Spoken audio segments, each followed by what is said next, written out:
Distinguishes narcissistic abuse from other types of abuse is the fact that it takes place over time. You can't really point to one single event and say, okay, this person is hurting me and I know they're hurting me. What happens over the course of the relationship is you become an investigator. You take all of these different things that they've done and you piece them together like an investigator or like someone who's solving a puzzle. And eventually you get to this point where you have a convincing mosaic. You have enough evidence to string everything together and say, okay, I see who this person is. I see what they're doing. But it takes time before you get to that point. And all the while, every time you bring up a concern, every time you try to address a problem, the narcissist uses DARVO, which is deny, attack, and reverse the role of victim and offender. And each time they do that, it causes you to self-reflect because you're an empathetic person and you form bonds. And your connection, your commitment was to the relationship. And so you're motivated to do whatever is necessary to preserve the relationship. And that's a key difference between you and the narcissist. The narcissist's commitment is to control. They would rather break your reality and reverse discard you than give up control, than to admit they were wrong or to put themselves on trial. They're unwilling to do those things. And so while you fight for the relationship and they fight for control, slowly over time, you start to understand that this person is someone other than who you thought they were. And it's when that happens that your reality shatters. It's like your reality just breaks. And that is one of the most excruciating, one of the most painful and devastating experiences that you can have, because you thought you were in a love story or a drama, and it turns out that you were in a psychological horror story. And the problem with that is no one else really sees it.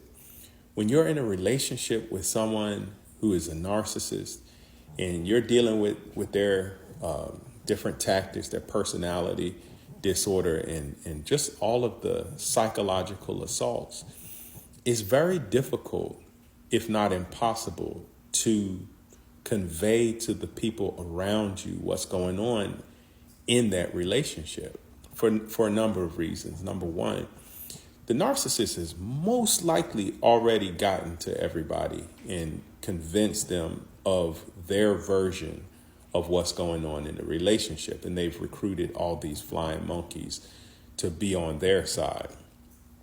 The other reason is because it's usually not evident. It's not apparent what they're actually doing unless you're close enough to them to put all of those pieces together. When you think about how long you were in that relationship, whether it was 1 year, 5, 10, 20, 30, 40 years, a lot of people have spent with a narcissist, and it took pretty much the entire relationship to put all the pieces together and figure out who this person was. It's highly unlikely that people who are on the outside looking in will be able to see it. And when you think about that, and when you understand that, it becomes sort of another twisted form of gaslighting, because that outside perspective becomes something that makes you want to just give in to the fantasy and give in to the delusion and go along with the narcissist narrative. If you're new here, my name is Ken Washington. I'm a narcissistic abuse educator, recovery coach, and survivor.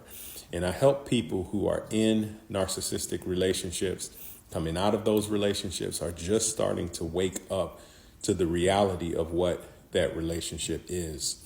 My new book, Letting Go of a Narcissist, is available now on Amazon. If this message resonates with you, check it out. Like, share, subscribe.